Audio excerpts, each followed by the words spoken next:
لله الذي جعلنا من المسلمين ورزقنا من الطيبات.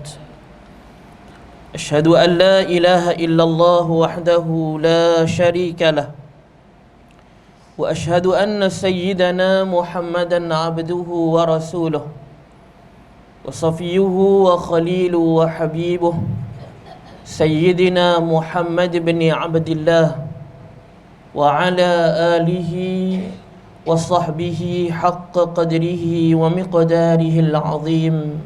أما بعد. Tuan-tuan dan tuan kuasa surau, Rinda Tuan Imam, Tuan Bilal, tuan-tuan, puan-puan yang dirahmati Allah Subhanahu wa ta'ala. Kita baru masuk tahun Masihi 2024, baru 5-6 hari tuan-tuan. Yakin dan percaya daripada awal-awal hari itu kita pakat-pakat pasang azam dan niat tahun baru ni. Pakat ada belaka. Dan semua-semua itu menjurus kepada benda-benda yang positif. Maknanya apa? Nak buat sesuatu anjakan, satu benda yang lebih bagus daripada tahun-tahun yang lepas. Paling kurang kalau saya ni nak kuruskan badan sikit lah. Berat sangat tuan-tuan. Lah balik sekolah tak harap naik tangga. Jadi itu satu benda yang positif. Ala kulli hal, dalam kehidupan kita patutnya begitu. Kena ada satu turning point untuk kita kembali refresh diri, muhasabah untuk kita lebih ke depan. Tuan-tuan mati Allah Subhanahu wa ta'ala. Dalam Islam jauh lebih daripada tu lagi sebenarnya.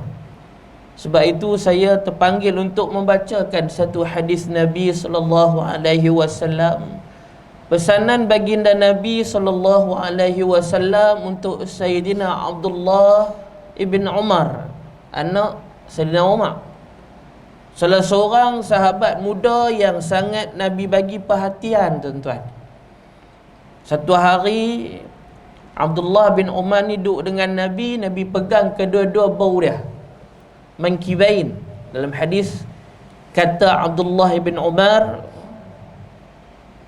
akhadha Rasulullah sallallahu alaihi wasallam bimankibi faqala kun fi dunya ka'annaka gharibun aw 'abiru sabil.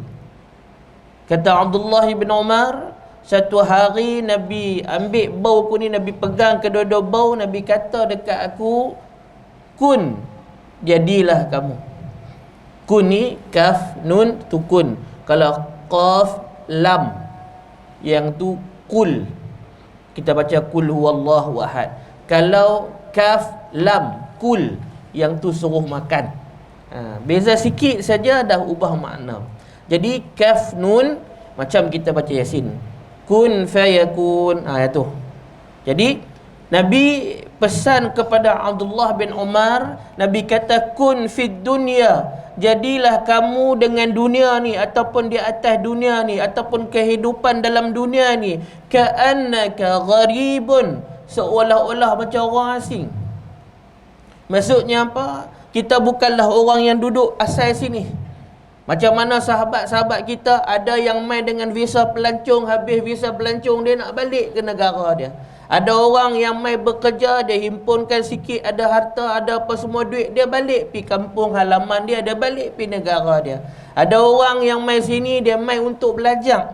Bila dia habis buat master ke PhD ke apa, dia akan balik ke negara dia. Maknanya apa? Di sini bukanlah tempat yang akan dia menetap selama-lamanya, dia akan balik di tempat dia. Maka Nabi sebut jauh lebih daripada tu lagi. Nabi kata kehidupan seseorang di atas dunia ka'annaka gharibun, macam orang asing, au abiru sabil, ataupun lebih lagi Nabi sebut lagi contoh yang lain adalah seolah-olah kamu seorang orang musafir yang melakukan perjalanan. Tuan-tuan mati Allah Subhanahu wa ta'ala, kita daripada Jelutong ni tuan-tuan mati Allah, kalau nak pi Johor kan nak pi Kuala Lumpur, kita akan bawa bekal macam-macam. Paling-paling tak ada ni kacang coklat ke asam ke hak pening-pening sikit tu, kita buat asam coklat semua dalam kereta penuh. Kalau dengan anak-anak ke macam-macam ni, sampai Petronas, sampai RA, dia beli penuh kereta. Sagi sampai Sungai Perak turun makan, lepas tu rasa perut tak apa sedap, pi buang habis, ataupun perut kosong pi tambah. Minyak tak ada, pi tambah. Jadi itu adalah kita berhenti saat situ ni, tapi kita bukan nak berhenti terus dia pi pasang khemah dekat Sungai Perak, dak. Kita nak pi Kuala Lumpur, kita nak pi Johor, itu destinasi kita. Jadi kalau kita berhenti seketika dekat Sungai Perak, kita berhenti seketika dekat Tapah ke, tujuan kita berhenti itu untuk R&R sahaja, rehat dan rawat. Kalaulah di atas dunia lebih kita faham kehidupan dunia ini sementara, maka Nabi suruh kita jadi seolah-olah orang asing ataupun orang musafir yang melakukan perjalanan dan dia nak pergi ke satu tempat tujuan yang asal dia. Jadi itu yang dipesan oleh Nabi SAW kepada Abdullah ibn Umar ataupun Ibnu Umar. Ibnu Umar sendiri selepas Nabi dah sebut benda ni pada dia, maka dia memahamkan lagi makna itu. Dia sebut sendiri, wa kana Ibnu Umar radhiyallahu anhuma yaqul, dia sendiri memberi komentar kepada hadis tu, idza amsayta fala tantadhiris sabah, apabila kamu berada di waktu petang, jangan tunggu waktu pagi. Dengan maksudnya apa? Kalaulah kita lah ni duduk waktu petang, jangan tunggu pagi esok baru nak buat benda baik.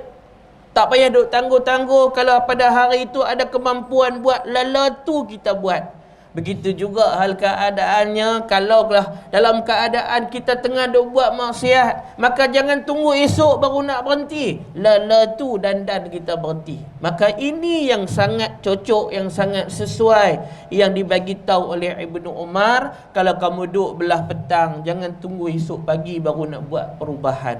Taib. Wa idza asbahta fala tantaziril masa'. Kemudian bila kamu berada di waktu pagi pula, jangan tunggu sampai waktu petang. Sama macam tadi.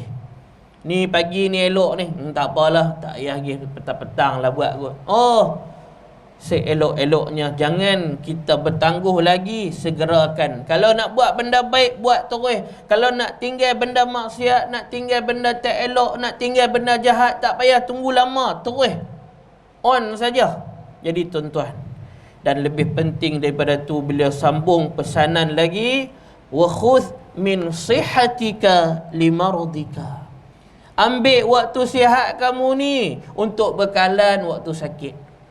Tuan-tuan, ni hak kita duk main surah tiap-tiap waktu sembahyang ni, kita nanti duk tunggu waktu sembahyang, kita main solat berjamaah, pulun buat sungguh-sungguh. Kerana ada hadis menceritakan seseorang itu diteruskan pahalanya tak kala mana dia sakit yang menghalang ataupun urusan-urusan menghalang, dia tak boleh buat benda biasa. Contoh, Allah uji dia sakit. Kalau pada waktu ni, kalau dia tak sakit, pasti dia sampai surau, pasti dia sampai masjid. Kalau waktu ni dia tak sakit, dia akan baca Quran. Kalau waktu ni dia tak sakit, dia mesti main mengaji, kuliah muslimah ke apa. Contoh, tiba-tiba hari itu dia tak larat sungguh, badan rasa letih, ataupun dia demam tak kebah 3-4 hari, ataupun mata dia sakit, atau lutut dia sakit, tapi dalam hati ni Allah, duk teringat ni, orang duk bang Allahu Akbar, Allahu Akbar, dia dah rasa tak sedap, duk rasa menyesal tu, mai aku ni kalau boleh nak pergi surau juga. Tapi yakinlah tuan-tuan, dengan keadaan yang dia duk buat selama ni menjadi rutin dan dan kebiasaan dia. Maknanya apa? Masa dia duk sihat tu, dia ambil waktu sihat buat benda baik, pahala duk jalan macam tu. Tu pentingnya waktu kita sihat, kita pulun sungguh-sungguh. Tu kita boleh faham dengan satu cara macam tu. Cara yang kedua tuan-tuan, kita kena faham juga, kita ambil contoh ibadat solat sudah. Kita bayangkan waktu kita sihat, waktu kita kuat, kita boleh sembahyang berdiri elok macam orang lain. Bukan nak kata hak kursi lah, tapi kita buat contoh. Ada orang bila kita sembahyang, bila sampai satu ketika kita sakit, waktu muda kita pulun sungguh, tapi waktu kita sakit kita mungkin mampu duduk atau mampu atas kursi. Tapi bayangkan, masa dia muda dia tak pernah duduk sembahyang, tapi bila mai dia sakit dah lutut, dia mai dia sakit dah pinggang, tak boleh diri lama, pada waktu tu dia tak diri macam orang lain. Pada waktu tu orang lain bila sujud pernah sentuh dulu ni lantai, kain sejadah, tempat sujud, dia dah hilang nikmat untuk nak sujud di lantai, nak sujud di atas sejadah. Tuan-tuan nanti Allah, itu yang kita nak faham. Waktu sihat ini gelut sungguh-sungguh, waktu sihat ini pulun sungguh-sungguh untuk kita buat sebagai bekalan bila hari kita sakit nanti. Dan pesanan seterusnya lebih besar daripada itu, bila pesan wa min hayatika limautik, ambillah waktu hidup ini untuk waktu mati kamu. Oh, yang ni kira pesanan yang habislah. Nah, kerana apa? Kerana kehidupan kita ni tuan-tuan mati Allah Subhanahu wa taala sebagai satu nikmat yang akan kita terima pada hari mati kita. Kita hidup ini kita dah melalui beberapa alam, dan perjalanan akhirat itu cerita dia jauh lagi. Tetapi sempadan masuk akhirat adalah kematian kita. Lepas daripada tu, cerita dunia ni tutup buku. Cerita selepas itu, tunggu kita dapat ganjaran apa yang kita duk buat di atas dunia. Cerita dia mudah ya, masuk kubur ya. Cerita dia bukan lagi cerita nak sembahyang, bukan lagi cerita nak sedekah, bukan lagi cerita zakat. Dah semua tak ada dah. Kita akan stop benda tu, kita nanti duk terima apa yang kita buat di atas dunia. Jadi tuan-tuan mati Allah Subhanahu wa taala, bila kita melihat berkaitan dengan kematian ini tuan-tuan, kita akan rasa begitu takut. Hujung tahun baru ni kan ada 2 orang cikgu yang meninggal dunia tuan-tuan. Aksiden dengan satu kereta mabuk manakah, BMW. Dua-dua sahabat saya tuan-tuan. Satu balik simpan di Zurut, satu balik simpan di Kuala Nerang. Umur, seorang umur 30, seorang umur 31.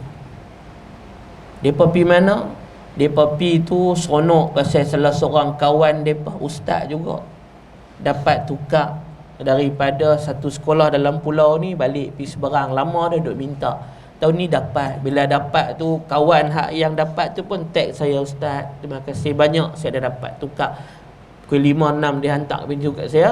Malam tu kau rapat dia panggil lah, buat dia open table lah, sembang semua yang lelaki. Sembang seronok lah ke kawan ni tuan. Balik kuih tak pukul 2 lah pagi. Biasalah standard orang lelaki kan. Bukan buat benda tak elok, sembang kawan kan. 10 ke 15 minit saja lepas meninggalkan tempat tu, ikut forensik punya laporan tuan-tuan, siapa sangka tadi 15 minit, tadi 10 minit duk sembang elok ni, duk seronok pirai kawan, appreciate kawan di atas, kawan dapat tukar ni, pi makan, siapa tahu kata depa cakap malam tu, siapa tahu kata depa minum malam tu, kebetulan makan nasi Arab katanya. Siapa tahu kata nasi Arab tu nasi Arab lah di atas dunia tuan-tuan. Kita pun sama. Kita tak pernah fikir waktu kita makan roti canai, kita kata ni lah roti canai yang lah. Masa kita makan nasi kandak Sulaiman, hak ni lah hak lah, kita tak pernah sangka. Benda tu terjadi dah. Kita masing-masing habual lah tuan-tuan. Ada orang yang Masya Allah Tabarakallah, di atas dunia lagi Allah tunjuk kematian dia, kematian yang sangat baik. Tuan-tuan tengok hari tu ni, di hujung, saya rasa hujung tahun juga, seorang pejuang daripada pejuang Hamas keluar daripada masjid ke apa kan, drone tembak dia. Dia tahu lah keadaan dia duk sakit ni, dia angkat tangan menunjukkan syahadah, lalah dia sujud dan dia mati dalam keadaan sujud. Ni baru 2-3 hari pula di Indonesia dia jadi imam semayang. Semua sampai kat kita viral tu. Dahsyat tuan-tuan. Ada kematian-kematian yang Allah Subhanahu wa taala pilih sebagai salah satu pengajaran untuk orang lain. Sama ada benda tu baik, alhamdulillah. Kita risau dan kita bimbang, kut-kut kematian kita satu petanda buruk sebagai pengajaran pada orang lain, hak tu kita risau, kita minta jauh daripada benda tu. Mudah-mudahan kita mati dalam keadaan husnul khatimah dan kematian kita dicemburui oleh orang lain dan dijadikan teladan untuk orang lain pun buat benda baik macam kita. Kalaulah duk dekat-dekat, teringin juga nak pergi tanya keluarga si imam itu tuan-tuan, apakah satu benda baik yang dia buat ni?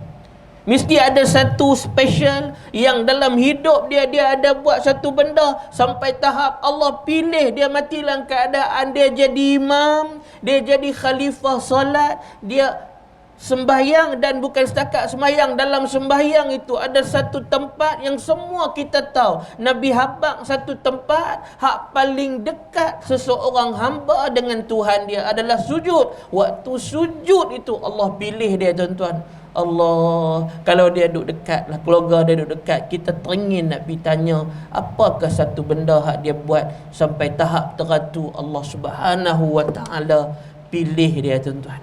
Jadi tuan-tuan, sepenuh dengan tahun baru ni, mudah-mudahan bila kita baca hadis ni, karan tu dia main lah awal-awal, lepas tu karan tu makin slow, saya tahu lah sampai ujung tahun karan tu mampu lah. Hak tu biasa, karan mula-mula ada spark bagus, lepas tu korang lah. Dan tuan-tuan mati Allah Subhanahu wa taala, ala kulli hal, mudah-mudahan mukadimah ni boleh memberikan pengajaran kepada kita semua. Saya kongsikan sebagai satu peringatan untuk diri saya dan kepada tuan-tuan juga, mudah-mudahan ada manfaatnya insya-Allah.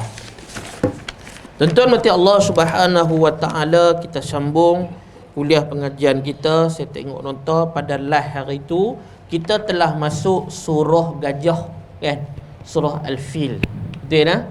Jadi sebelum kita pergi ke surah seterusnya, saya ingin buat sikit rumusan berkaitan dengan surah ni tuan-tuan. Surah Al-Fil ini juga beberapa benda untuk kita ingat bersama. Antara salah satunya dalam surah ni, pengajaran besar dia adalah Allah Subhanahu wa taala tunjukkan kekuasaan dia. Seperti mana yang kita sebut pada kuliah yang lepas, Allah ni ada tentera dia, sama ada di langit ataupun di bumi. Walillahi junudus samawati wal ard. Allah itu ada tentera-tentera dia. Jund adalah tentera, junud jamak. Nah, tentera-tentera dia daripada duk di langit pun ada, hak duk atas bumi pun ada. Salah satu tentera yang Allah Subhanahu wa taala hantar mai nak tunjukkan kekuasaan Allah, tak perlu hak besar-besar. Allah hantar mai burung. Kita tak pernah dengar orang duk syarah, orang duk tafsir kata hak burung mai tu burung seolah-olah macam dengan burung helang kepada.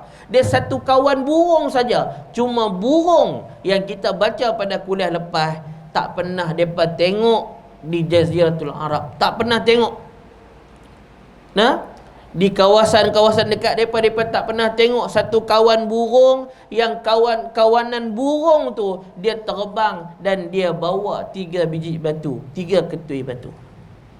2 dia genggam ataupun dia cengkam dekat kaki dia, sebelah-sebelah tu 2, kemudian 1 lagi dekat paruh dia.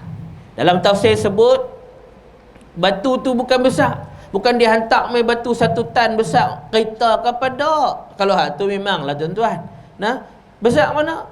Batu tu ahli tafsir sebut kecil daripada kacang putih Hamsah. Besar sikit daripada kacang dal. Kacang dal semua orang Penang tahulah no. Kalau tak tahu orang Penang dia kira jam lah. Bak kacang dal ni saya ujung tahun lepas tak boleh jalan 2 hari. Itu pertama kali masuk dalam grup go out, kena go. Saya takutlah makan.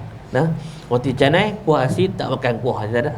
Baik, tuan-tuan mati Allah. Jadi nak habaq kata bukan besar pun. Besar mana je batu tu. Ikut akal ni paling tak ada ni sakit kepala lah kalau kena tu, tak boleh bawa mati . Tetapi benda ni Allah Subhanahu wa taala yang hantar. Benda ni adalah tentera-tentera Allah Subhanahu wa taala yang Allah sendiri cerita kena benda tu dia macam mana daun yang dimakan ulat. Ahli tafsir sebut bila kena-kena tu dia naik kelopak-kelopak seumpama macam bulat-bulat naik macam dengan ketui-ketui ataupun macam depan campak besar. Kemudian dia makin pecah, dia makin meluas, dia makin keluar isi. Sebab itulah Abraha, dia kena-kena tu sikit, dia dah lagi lari balik pergi Sana'a dan dia mati di Sana'a Yaman depan rakyat dia, tuan-tuan. Allah nak tunjuk. Sebab itulah kita jangan rasa pelik kalau kita ambil konteks semasa hari ni. 90 hari dah. Di Palestin 90 hari dah, di Gaza 90 hari dah duk perang ni. Kalau ikut cara Israel cakap, Amerika cakap, dalam tempoh sejam dua mereka boleh lunyai habis. Mereka boleh kalahkan senang-senang Hamas. Tapi tidak, tuan-tuan. Apa yang kita dengar hari ni, kemaluan pula. Besarnya malu mereka. 90 hari apa sembang apa kata tentera paling bagus. Tak ada, tuan-tuan. Sebab kita tahu pertolongan Allah ada. Sebab tu kita dengar mereka kata mereka nampak hantu lah, perang dengan hantu lah. Kita tak tahu benda tu. Sebab itu, tuan-tuan mati Allah Subhanahu wa taala, selepas ni kita yakin bahawasanya orang takut nak lawan dengan Hamas. Seumpama orang-orang di zaman dulu memberi pengiktirafan kepada Quraisy apabila mereka angkat dan sanjung Quraisy. Masa kita sebut dalam surah Quraisy dulu bahawasanya kerana Allah Subhanahu wa taala selamatkan Kaabah yang berada di bumi Mekah yang dijaga oleh orang Quraisy. Tok Wan Nabi yang jaga itu pure bangsa Quraisy. Jadi Allah mengangkat golongan ini. Sebab itu ada surah Li'ila fi Quraisy. Kita baca dah. Tuan-tuan mati Allah Subhanahu wa taala. Allah bila nak tolong ni, siapa tak boleh kata tak pasti berlaku. Bila Allah tak tolong ni, Allah biar pada kita, hak tu jadi lunyai, tuan-tuan. Jadi dalam kehidupan kita, kita kena ambil satu benda penting. Kita sangat memerlukan pertolongan Allah. Bila Allah nak tolong kita, tak ada siapa boleh halang dan tak ada satu benda yang menjadi mustahil dalam kehidupan ini, tuan-tuan. Baik. Yang seterusnya, tuan-tuan mati Allah Subhanahu wa taala, Nabi pernah cerita. Pernah berlaku dalam satu peristiwa bertepatan pada waktu Hudaybiyah. Nabi dan para sahabat bergerak sampai di satu tempat yang dulunya pernah gajah tu didudukkan. Kan kita baca pada tafsir lepas, gajah tu dia tak mau pergi, dia duduk. Tapi nak menghala ke arah lain, dia ikut. Tapi nak menghala ke Kaabah, dia tak mau pergi. Buatlah macam mana pun, dia tak mau. Tuan-tuan, benda tu Allah tunjuk balik di zaman Nabi selepas daripada 40-50 tahun selepas daripada tu berlaku balik, tuan-tuan nanti Allah Subhanahu wa taala pada tempat yang dulu pernah didudukkan gajah-gajah tu sebelum masuk ke Mekah tu, tuan-tuan. Unta Nabi nama Qaswa. Unta ni, sahabat tengok ni, tiba-tiba unta tu berduduk gitu. Sahabat pun suruh bangkit lah, tepuk ke, tibai sikit ke, suruh bangkit. Tak mau bangkit. Sehingga kan ada sahabat, ni hadis Bukhari, tuan-tuan. Ada sahabat kata, awak unta ni buang tebiat. Nabi kata tak buang tebiat. Cuma aku nak bagi tahu, di sinilah dulu tempat di mana pernah gajah didudukkan ketika mana tentera Abraha nak serang Mekah. Kemudian Nabi SAW menghardik ataupun berbicara ataupun suruh unta ni bangkit balik, barulah unta dia bangkit. Tujuannya Allah bagi jadi peristiwa ni nak menggambarkan kepada sahabat, nak ingat balik dulu pernah berlaku di sinilah tempatnya yang mana dulu gajah pernah didudukkan oleh Allah. Gajah tak mau nak ikut arahan Abraha. Masya Allah, tabarakallah. Taib. Kemudian hadis kedua disebut juga oleh Imam Bukhari Muslim berkaitan dengan perkara ini. Hari Nabi SAW masuk kota Mekah, hari pembukaan kota Mekah, Nabi SAW sebut satu hadis yang maksudnya, sesungguhnya Allah Subhanahu wa taala telah menghalang gajah-gajah daripada memasuki kota Mekah, dan Allah memberikan mandat kuasa kepada Allah dan kepada Rasul dan orang-orang beriman. Sesungguhnya Allah telah mengembalikan semula status kemuliaan dan kedaulatan Mekah pada hari ini seumpama yang dinikmati pada masa lalu. Itu dia tuan-tuan. Nabi bagi pengiktirafan kepada orang dulu, terutamanya Tok Wan Nabi yang kita kenali. Para ulama menyatakan Tok Wan Nabi orang beriman. Sebab itulah Allah Subhanahu wa taala nak tolong ni tuan-tuan, nak jaga rumah tu, dan dijaga rumah tu oleh orang yang beriman pada Allah Subhanahu wa taala, Tok Wan Nabi. Hadis ni jelas, Nabi kata dulu pernah diberikan kemuliaan kepada orang yang beriman, pada hari ini dikembalikan semua kemuliaan dikembalikan semula kemuliaan itu kepada Rasul dan orang-orang yang beriman, seumpama pernah dikecapi kenikmatan dan kemuliaan itu satu ketika dulu. Jadi tuan-tuan mati Allah Subhanahu wa taala, ini satu pengiktirafan Nabi kepada generasi awal yang bersama dengan Tok Wan Nabi masa berlakunya peristiwa Abrahah ni tuan-tuan. Yang terakhir yang boleh kita ambil daripada surah ni tuan-tuan, apa dia? Perasan tak? Hari ni orang cipta jet pejuang. Hak kita duk tengok tu lah, Israel duk tembak orang puluh-puluh tu, kan? Kita pergi 5 Langkawi, kita pernah tengok kan? Takkan tak pernah tengok 5 Langkawi tu. Oh, dia terbang main tapi dia tak tembak kita. Kalau tembak jenuh lari habis lah kita, kan? Tapi nak habaq apa? Kalaulah kita ni ambil ilmu daripada Quran cerita benda ni 1400 tahun yang lampau, cerita pasal kapal terbang burung tu lah, kan? Dia bawa batu, kemudian dia punggai, dia lempak jatuh bawah. Hari ni orang cipta jet-jet pejuang tembak. Paling-paling kurang tuan-tuan lah orang cipta drone yang boleh kita kawal di bawah ha. Bukan setakat kata Israel ada drone, orang tanam padi pun lah pakai drone dah tuan-tuan. Cuba pergi tengok belah penanti saya, belah kampung saya banyak ha. Orang tabuk baja, orang racun bendang lah, semua pakai drone lah. Yang kata Israel lah, nah kita pun boleh. Bukan setakat duk terbang ambil gambar kat atas ya dak hari ni orang guna belakang. Ni tuan-tuan, mungkin daripada apa yang telah ilmu ni dah ada dalam Quran. Cuma kita lah lambat untuk kaji.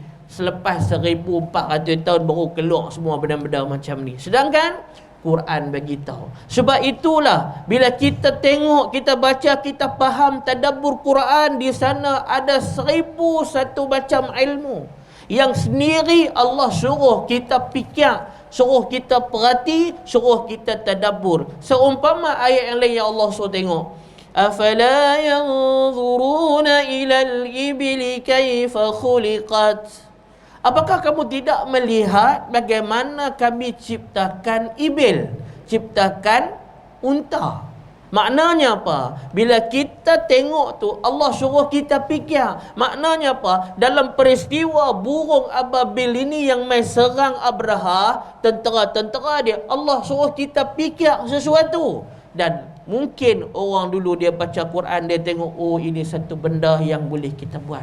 Jadi kalau nak kira dari segi ilmu tu dah ada dalam kitab suci Al-Quranul Karim. Cuma selepas daripada itulah baru orang kaji, dia dapat satu daripada hikmah yang sangat besar dalam kehidupan teknologi moden pada hari ini tuan-tuan. Maknanya apa? Ilmu tu semua mai daripada Islam.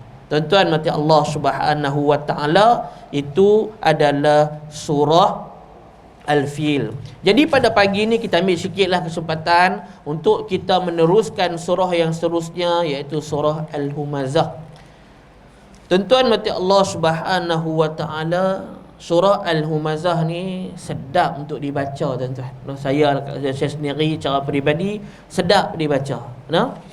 Dan dalam surah ni tuan-tuan mati Allah Subhanahu wa taala satu peringatan penting.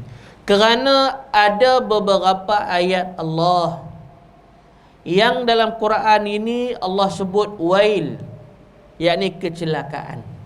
Wail bermakna at-tahdid wal wa'id. Satu daripada ancaman buruk Allah Subhanahu wa taala. Nah, sebab itu kita dah baca sebelum ni dalam surah Al-Maun. Fawailul lil musallin alladhina hum an salatihim sahun. Fawailul lilladhi, Allah bagi kecelakaan bagi orang yang dalam keadaan solat ni dia main-main, dia tak kerjakan solat. Kita baca dah.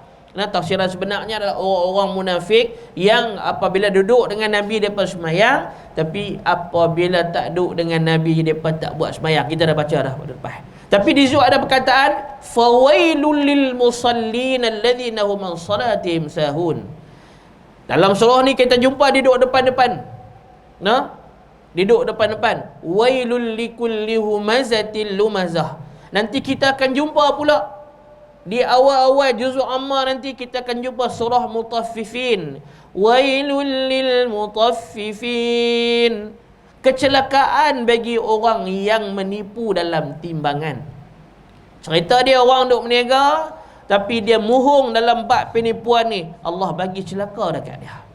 Jadi tuan-tuan mati Allah, surah Humazah ni satu surah ancaman kepada orang-orang yang nanti Allah Subhanahu wa taala sebutkan ciri-ciri dia. Baik tuan-tuan, ambil keberkatan surah ni, mari sama-sama kita bacakan surah ni 9 ayat yang diturunkan di kota Mekah. A'udzubillahi minasyaitonirrajim. Bismillahirrahmanirrahim. Wailul likulli humazatil lumazah alladzi jama'a malan wa 'addada yahsabu anna malahu akhlada كلا لينبذن في الحطمة وما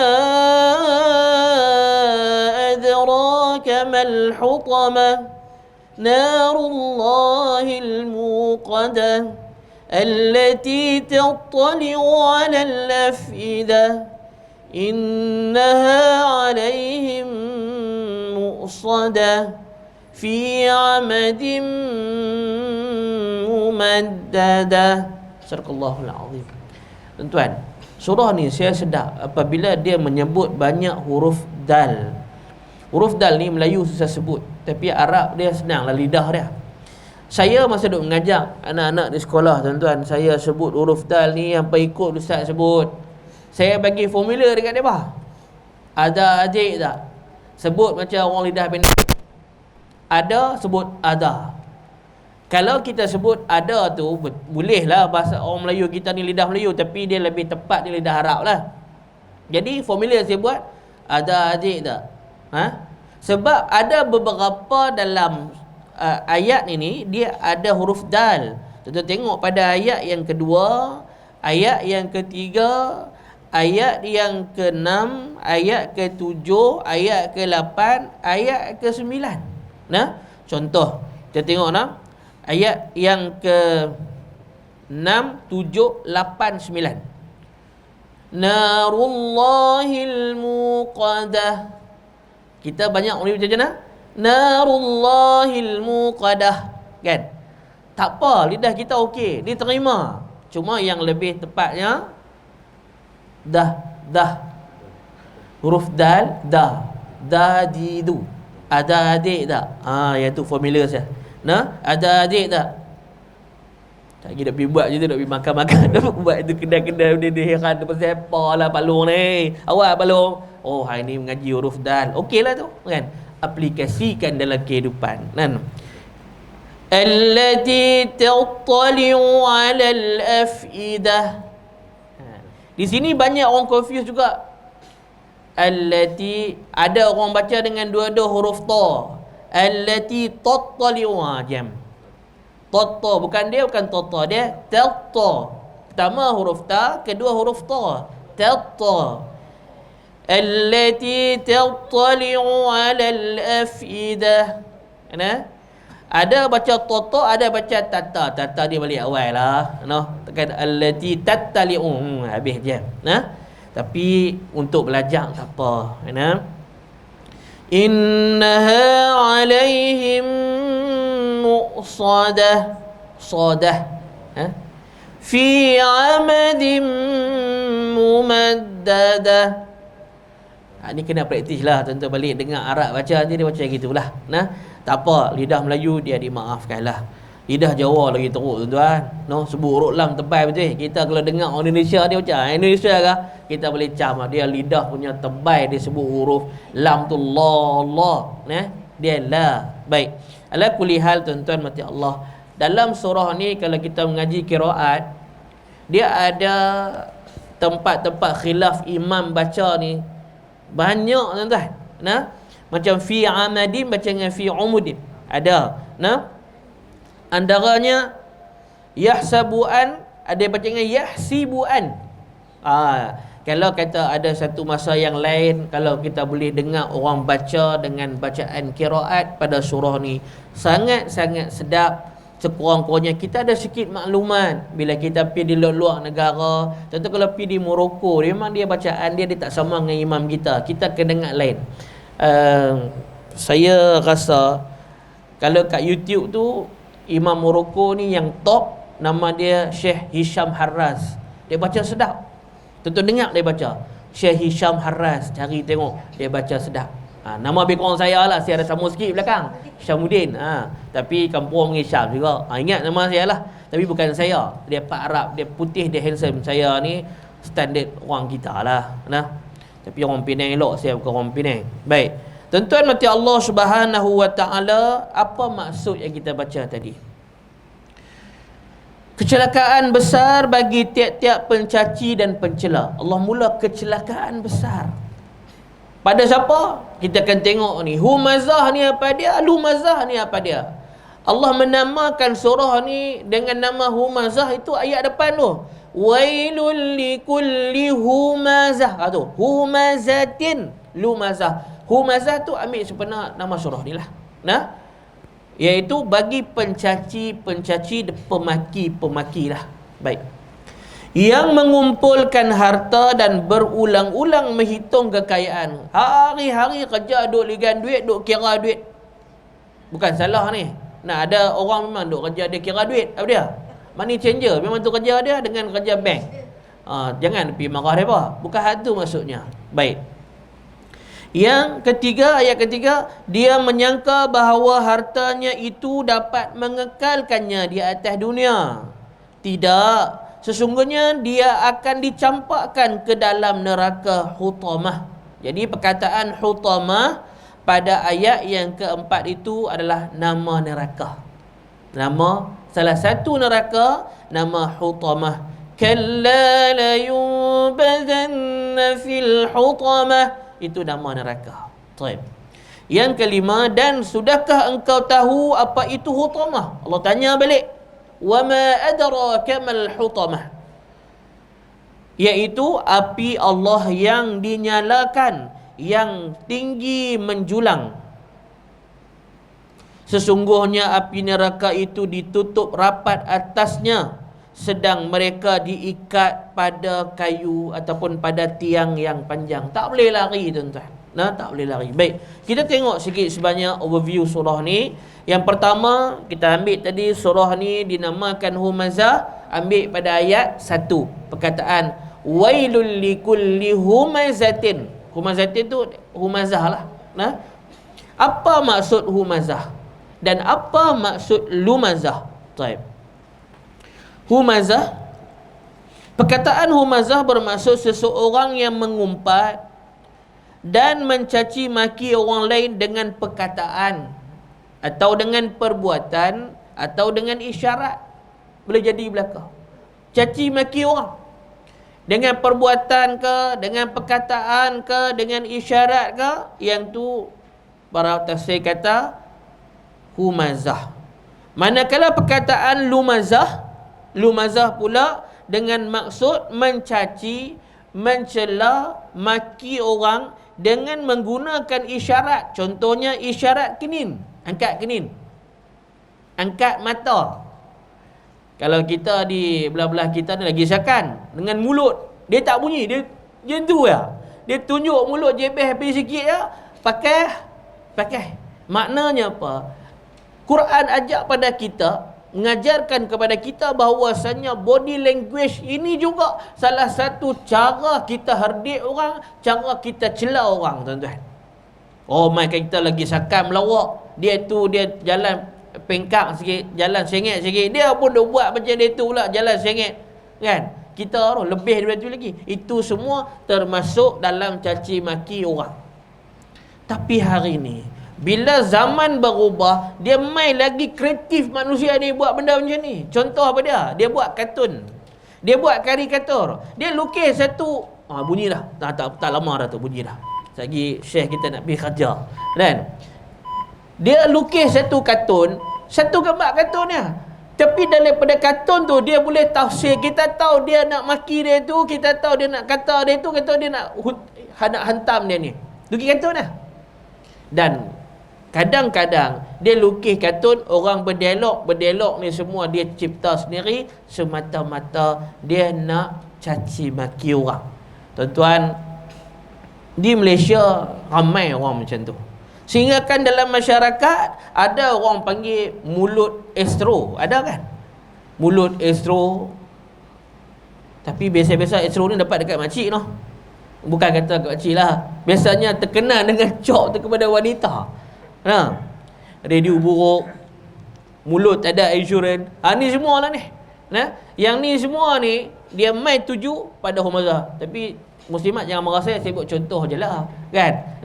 Benda ni dalam masyarakat kita kuat benda tu. Jadi tengok di sini kita kena menginsafi bahawasanya benda macam ni dulu berlaku kepada Nabi, kerana ayat ni para ulama menceritakan bahawasanya sebab turunnya ayat-ayat ni kerana mereka ni caci maki Nabi dan para sahabat. Di depan mereka hantam, di belakang mereka mengumpat. Antaranya siapa dia? Akhnas. Antaranya siapa dia? Al-Walid ibn Mughirah. Antaranya siapa dia? Al-As bin Wa'il. Antaranya siapa dia? Umayyah ibn Khalaf. Dan ramai lagi di kalangan orang-orang kafir Quraisy yang sentiasa menyakitkan hati Nabi. Sama ada perbuatan, mereka hantam terus, mereka buat sahabat, mereka bubuh najis haiwan di atas Nabi. Dengan sahabat mereka pukul, mereka siksa. Itu dengan perbuatan, dengan perkataan, kata dekat Nabi gila, kata dekat sahabat macam-macam, kata dekat Nabi tukang sihir. Semua dengan isyarat, macam-macam mereka buat isyarat pada Nabi SAW. Ayat ni turun kerana mencela perbuatan mereka itu. Jadi tuan-tuan, besar manfaatnya. InsyaAllah pada kuliah akan datang kita akan bicara lebih lanjut berkaitan dengan surah ni. Ia bukan saja memfokus kepada bab celaan, kerana kumpulan ni juga yang suka cela orang, yang suka maki orang, mereka ni orang-orang kaya. Orang yang rasa dia ni kira boleh kata apa dekat orang saja, pasal dia rasa dia ada kedudukan. Benda ni berlaku tak pada kita? Ya tuan-tuan. Yang dia rasa dia ada kuasa, yang dia rasa dia ada duit lebih, yang dia rasa dia ni kemas daripada orang lain, yang dia rasa kereta dia besar pada orang lain, hak tu hak cakap megah lebih daripada orang. Biasa gitu. Tapi ada juga sebaliknya. Naik motor pun magat nak luruh dah, tapi cakap lebih daripada orang lain lagi. Ada hak tu lagi cakap. Tuan-tuan mati Allah Subhanahu Wa Taala, insya-Allah sihat tubuh badan, kuliah bulan depan kita sambung tengok ni pula. Yang baik daripada Allah Subhanahu Wa Taala, yang kurang, yang lemah semua ampun dan maaf. Insya-Allah jumpa pada kuliah akan datang. Aqulu qawli hadza wa astaghfirullahal azim li wa lakum. Wassalamualaikum warahmatullahi wabarakatuh. Bismillahirrahmanirrahim. Allahumma zidna ilma warzuqna fahma. Allahumma aghnina bil ilmi wa zayyinna bil hilmi wa akrimna bit taqwa wa jammilna bil afiyah. Allahumma ansuril Islam wal muslimin. اللهم انصر الإسلام والمسلمين اللهم انصر المجاهدين والمستضعفين في فلسطين اللهم عليك باليهود اللهم عليك باليهود اللهم عليك باليهود ربنا آتنا في الدنيا حسنة وفي الآخرة حسنة وقنا عذاب النار والحمد لله رب العالمين تقبل